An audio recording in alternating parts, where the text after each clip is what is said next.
Saudara, ini adalah program Saksi, Satu Kamera Sejuta Inspirasi. Tema kita hari ini adalah menjadi Indonesia. Mudah-mudahan ini tepat dengan situasi yang sedang kita bersama-sama lalui dan mudah-mudahan akan berakhir baik untuk semuanya. Saya bersama Mas Izak Latu. Beliau secara personal meminta untuk dipanggil Mas. Sebenarnya saya nggak nyaman gitu ya. Harusnya meninggikan, tetapi demi kemesraan, ya, demi keakraban, betul, saya mohon izin untuk memanggil Mas Izak. Mas Izak, ini selamat siang ya? Ya, selamat siang Mas. Sehat selalu? Sehat. Kabar baik ya? Baik. Iya, hari ini kami memang dalam konteks menjadi Indonesia, tetapi ada inspirasi pendidikan yang kami berharap pemirsa kami bisa menggali banyak sekali dari Mas Izak. Ya. Jadi boleh diceritakan bagaimana ceritanya Mas Izak akhirnya bisa sampai ke UKSW ini ya? Iya. Aslinya dari Maluku. Dari Maluku. Iya, dari Pulau Seram. Itu betul nggak sih kata orang bahwa pendidikan fasilitasnya itu jauh sekali antara Jawa dengan yang di luar? Betul. Fasilitasnya sangat jauh sekali, bahkan orang tua saya guru SD dan di tempat orang tua saya jadi guru itu nggak ada jalan sama sekali, jadi kami harus lewat laut kalau harus kemana-mana. Dan fasilitas pendidikannya juga sangat minim sekali dibandingkan dengan yang ada di Jawa ini. Dan sekarang disinilah Mas Izak ini sudah menghitung hari ya jadi profesor berarti ya? Semoga beberapa tahun ke depan, ya. Baik, mudah-mudahan dimudahkan, dilancarkan. Amin. Baik.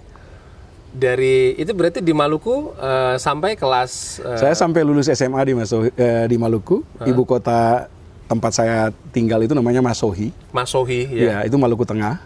Lalu kemudian setelah lulus saya pindah ke Salatiga. Saya memutuskan kuliah di Satya Wacana. Memang ada akses ke sini atau saya tidak membayangkan seseorang di daerah yang namanya Masohi itu mungkin orang tidak banyak dengar di Maluku Tengah itu. Terus kok mikirnya sekolah ke Salatiga, ada biaya, ada macam-macam. Iya. Bagaimana Bapak, mohon izin ini ya, Mas. Bagaimana Mas Izak ini?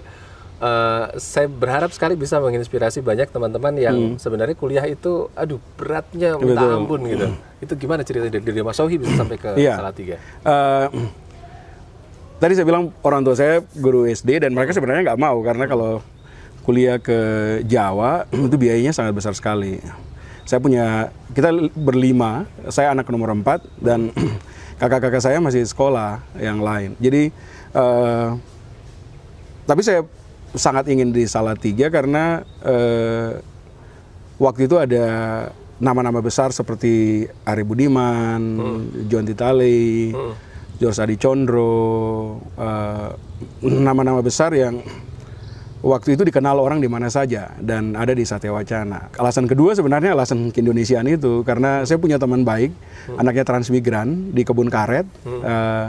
Dia itu dari Jawa dan dia mengajarkan saya banyak tentang kejawaan. Saya ingin juga mengalami yang namanya Jawa waktu itu dan sebenarnya itu membentuk Keindonesiaan ya. Karena di sini kemudian Satya Wacana itu universitas Kristen tapi mahasiswanya banyak sekali yang Muslim, yang Hindu, yang Buddha. Mahasiswa dari luar negeri juga banyak, mahasiswa dari berbagai macam daerah. Itu mengajarkan saya untuk memiliki kecerdasan multikultural yang ternyata sangat penting untuk perjalanan selanjutnya. Jadi orang tua saya itu mengajarkan saya dan sampai sekarang saya taruh di email saya tentang jika kamu ingin disayangi, sayangilah orang lain. Dalam pengertian kamu harus menyayangi orang lain dimanapun kamu berada. Dan itu menjadi kekuatan kita berelasi. Sampai sekarang orang-orang di Salatiga di sekitar asrama yang saya tinggal dulu, sekarang saya jadi dosen tinggal di perumahan dosen dekat asrama, itu sudah kayak keluarga. Karena membangun relasi, memahami, mengerti. Dan agama itu nggak jadi masalah. Kita bisa belajar bersama, kita bisa hidup bersama. Beasiswa saya yang saya pakai ke Amerika, saya dapat beasiswa Fulbright ke Amerika. Gaji saya di Indonesia itu saya pakai untuk membiayai anak ibu yang jual nasi goreng di belakang asrama dan beliau Muslim. Dan kita jadi keluarga yang sangat luar biasa dekat antara ibu dan bapak serta kami. Jadi kecerdasan budaya tadi harus diajarkan di rumah oleh orang tua, tanggung jawab orang tua. Lalu kemudian harus berani sebenarnya untuk mengambil langkah dan berani menjadi Indonesia, itu yang paling penting. Itu berarti berani menerima perbedaan dan persamaan kan sebenarnya. Berani Ada menjadi Indonesia. semacam apa ya? Saya mohon maaf kalau istilahnya tidak tepat mungkin, tapi seperti cultural shock begitu dari Maluku terus ke Jawa dengan agama yang lebih bervariasi, bahkan budayanya juga pasti Jawa itu kan macam-macam juga begitu. Sempat nggak ada shock budaya atau apa? Apalagi setelah itu ke Amerika ya. Ini komplit sekali gitu. Di awal sebenarnya ada semacam culture shock karena gaya ngomong ya. Pertama kali saya datang itu teman-teman bilang gaya ngomong saya kayak orang nge-rap. Dan menurut orang di sini kalau saya ngomong cepat sekali. Ini berarti sudah di slow mo ya sebenarnya? Iya, sekarang sudah. Malah kalau saya balik ke Ambon sekarang, mereka bilang saya ngomongnya terlalu lama.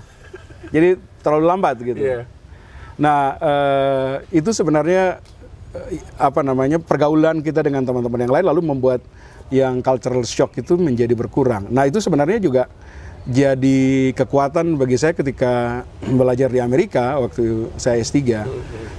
Belajar di negara lain dengan bahasa yang berbeda, dengan musim yang berbeda, budaya yang beragam.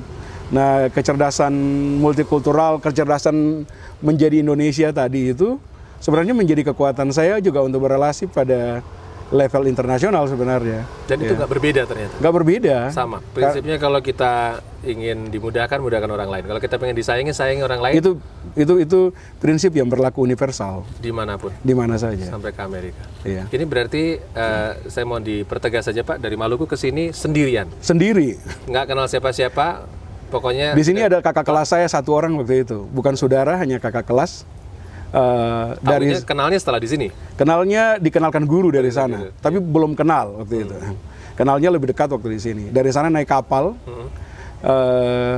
sendiri naik kapal waktu itu. Lalu kemudian sampai di Surabaya naik Sumber Kencono. Yeah. Naik Sumber Kencono dari Surabaya sampai di sini, terus kemudian ya sudah mulai hidup di Salatiga. Yang saya kira Solo karena saya dulu kan suka nonton Arseto Solo itu di TVRI, Gelanggang ke Gelanggang. Iya, Gelanggang ke Gelanggang, iya. Iya, ada acara Gelanggang ke Gelanggang. Jadi saya pikir ini Salatiga itu sama dengan Solo. Jadi saya senang sekali karena ini ada Arseto Solo waktu itu. Iya. Ternyata Solo Tigo. Solo Tigo. Tetanggaan. Kemudian ke Amerika juga sama. Iya, ke Amerika saya sendiri beasiswanya beasiswa Fulbright. Beasiswa Fulbright itu beasiswa pemerintah Amerika untuk orang dari berbagai 150 lebih negara di dunia. Jadi diseleksi, kemudian dapat beasiswa ke Amerika. Saya berangkat lebih dulu ke Berkeley waktu itu. Kebetulan saya dapat beasiswa di Berkeley. Jadi saya ke Berkeley lebih dulu. Kemudian 1 tahun kemudian istri dan anak saya baru datang ke Berkeley menyusul saya. Lalu setelah dari Berkeley, saya dapat beasiswa menulis disertasi di Harvard. Jadi saya di Harvard 1 tahun. Nah itu cuacanya beda sekali itu antara di Berkeley yang agak sejuk di musim panas dan nggak terlalu dingin di musim dingin, ke Cambridge, Boston yang dingin sekali di musim dingin dan panas sekali di musim panas gitu. Semuanya dirasakan. Semuanya dirasakan. Ya, Pak Ishak, tadi sebelum kita mengambil gambar, sempat ada pembicaraan, ada foto inspiratif Bapak sedang menghadap ke salju. Apa makna dan filosofi di balik foto itu, Pak? Foto itu dalam perjalanan ke kampus di musim dingin, jadi sedang dingin-dinginnya Cambridge, Boston waktu itu.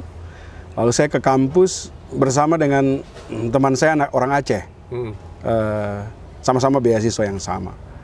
Kita dapat beasiswa penulisan disertasi dari Harvard waktu itu. Lalu kemudian foto itu untuk menjadi pengingat bagi saya bahwa perjuangan belajar itu cukup sulit dilakukan dalam cuaca yang ekstrim, budaya yang berbeda, bahasa yang berbeda, cara pikir juga sebenarnya antara belajar di Indonesia dan di luar itu dibongkar luar biasa. Dan foto itu menjadi pengingat bahwa perjuangan untuk menghadapi perkuliahan dan sampai pada mencapai PhD itu sesuatu yang perlu dihargai. Iya. Dan semoga itu bisa menjadi inspirasi bagi banyak orang bahwa orang yang dari kampung seperti saya, yang anak guru SD, yang sekolah SD di tempat yang tidak ada fasilitas apapun sebenarnya, bisa belajar sampai ke universitas sebesar Harvard. Asal kita mau, asal kita kembangkan literasi sejak awal, belajar bahasa Inggris, punya kemampuan menulis yang baik, dan punya kecerdasan Indonesia tadi, kecerdasan multikultural itu, kita pasti bisa. Baik, saya sangat mengagumi ketika kita awal berkomunikasi melalui WA, Pak.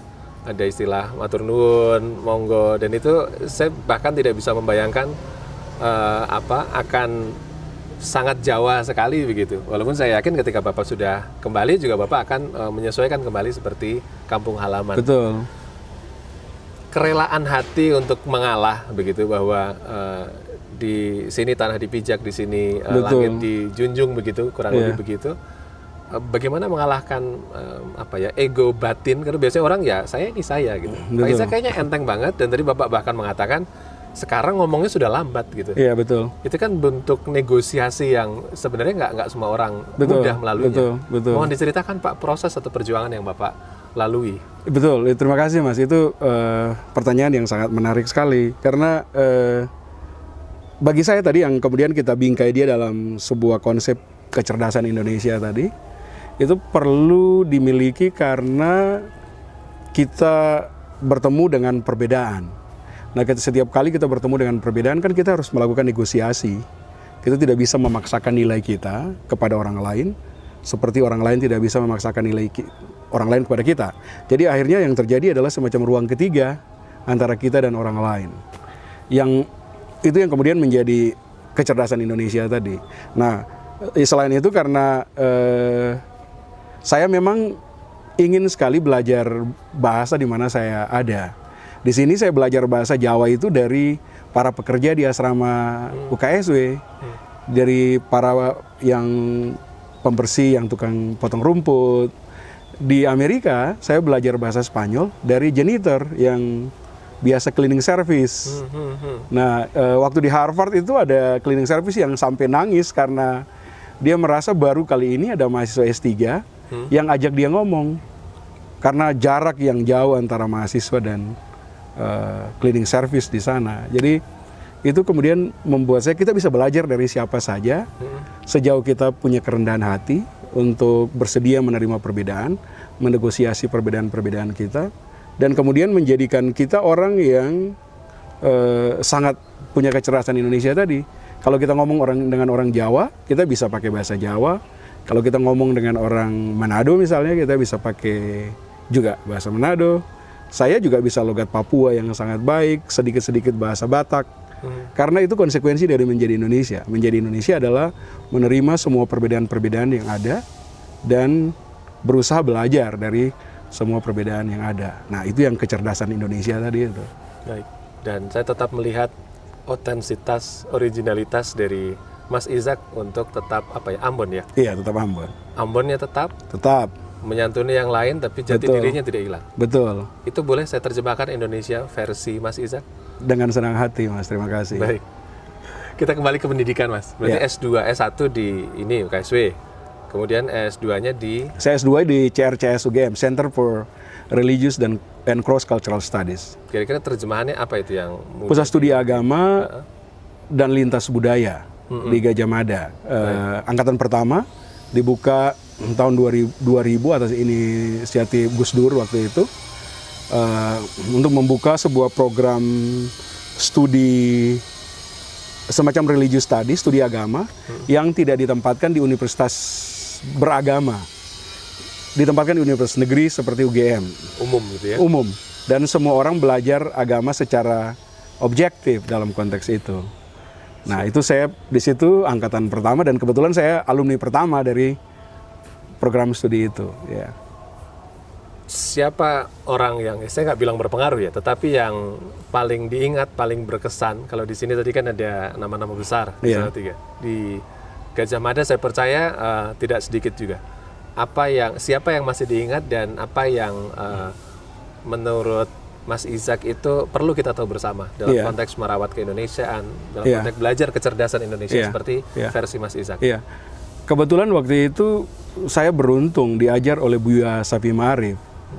Dan Buya mengajarkan banyak hal tentang keindonesiaan yang bagi saya itu penting. Jadi Buya mengajarkan kita untuk keluar dari ruang-ruang primordialisme kita untuk menjadi Indonesia. Lalu yang kedua, Pak John Titalei yang waktu itu juga menjadi pengajar di sana, yang dengan perspektif keindonesiaan yang luas juga membantu kita mahasiswa waktu itu untuk keluar dari ruang-ruang primordial kita untuk menjadi Indonesia.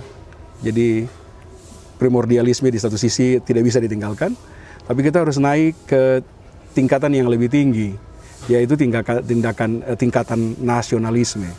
Jadi pindah dari primordialisme ke nasionalisme. Baik. Nah, dua orang itu bagi saya, Buya Safi Ma'arif dan Pak John Titalei di program itu sangat menginspirasi saya. Anak muda yang di Jawa Tengah, dimanapun Anda berada, tingkatkan kualitas kehidupan Anda melalui peningkatan, saya selalu bilang, iman dan takwa, dan peningkatan pengertian terhadap ilmu pengetahuan dan teknologi. Nanti kalau sudah oke, harus ada yang bina. Dalam hal ini, pemerintah daerah harus bina. Karena mereka adalah masa depan. Anak muda Indonesia, kalau kalian memang mencintai bangsa ini, maka harus siap berkorban. Bukan sebagai orang miskin, sebagai orang kaya. Bumi kita kalau dikelola dengan baik masih cukup untuk memakmurkan rakyat kita, untuk menjadikan rakyat sejahtera. Tergantung kepada kualitas kepemimpinan, dan Anda harus menjadi pemimpinnya.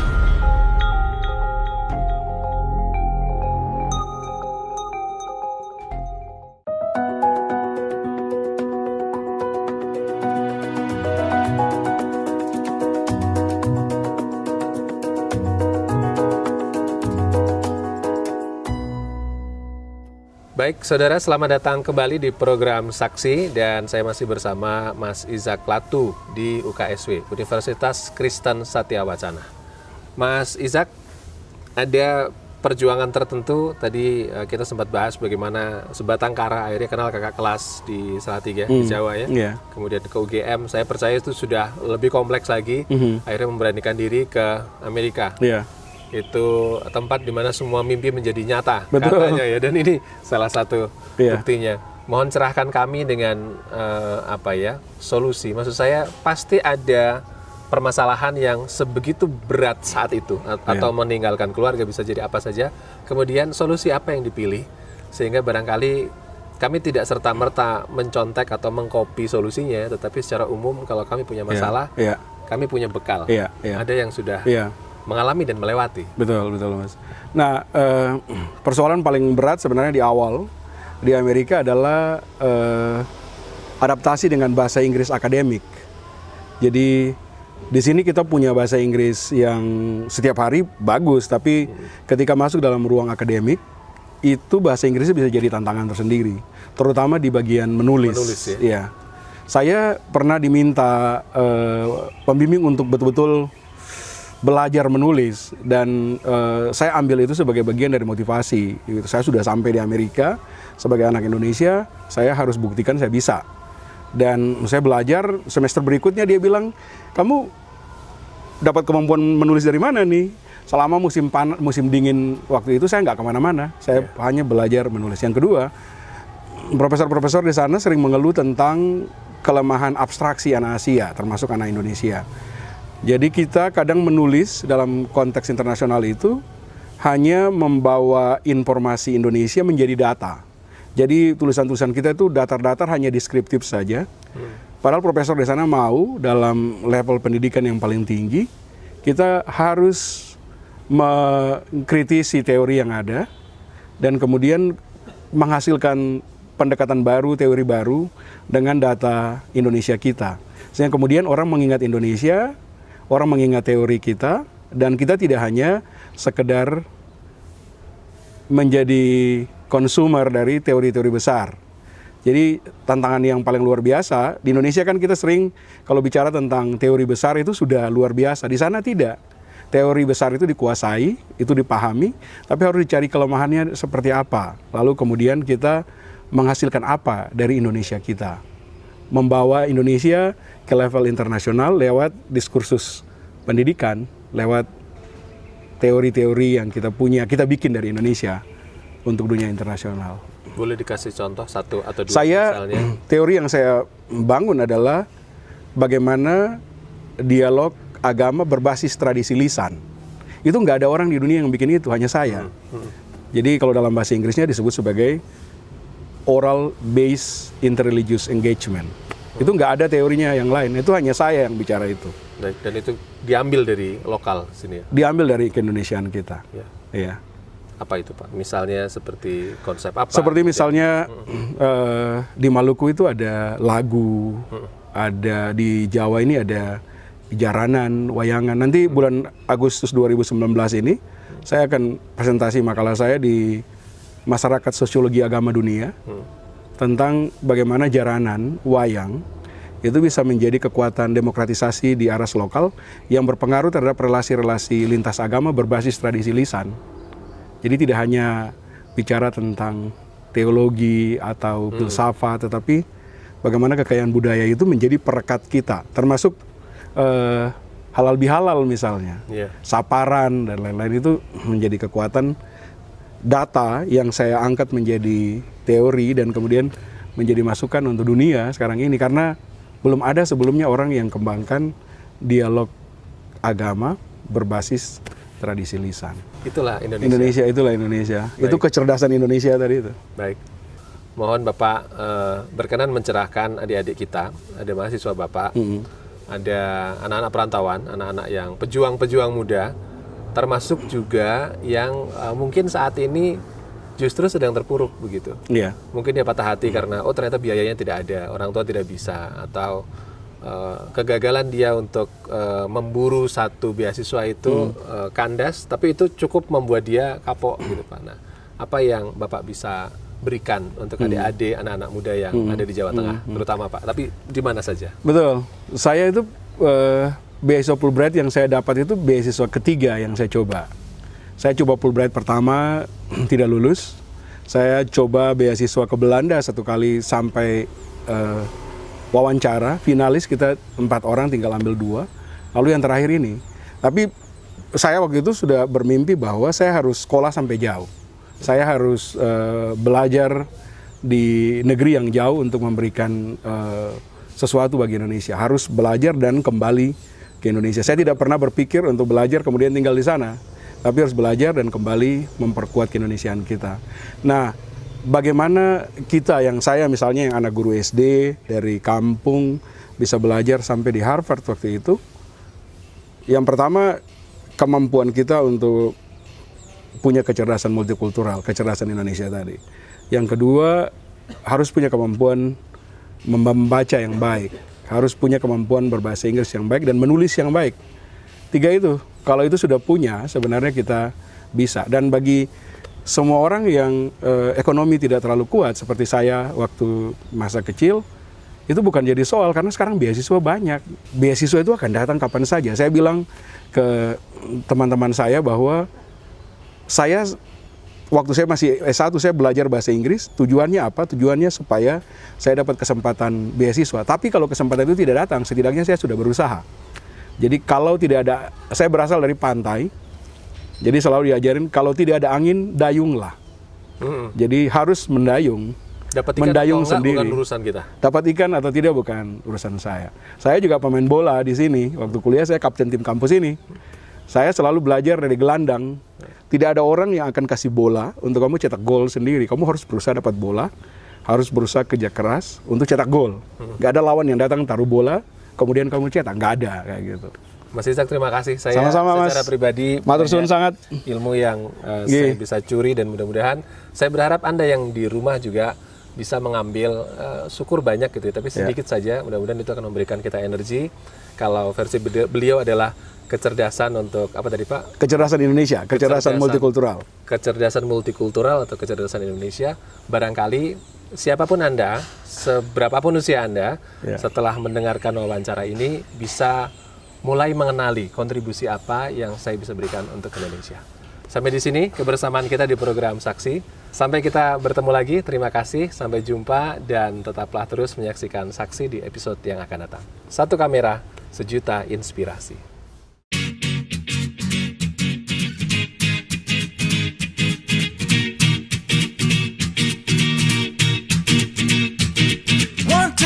Four, get my shoes and out the door. Five, I'm alive. 6, 7, 8, feeling great. 9, gonna shine, life is good. I'm doing fine. 10, gonna do it right and do it again, yeah. I look into the sky with all the beautiful color, but there's more than just for me, so gonna share.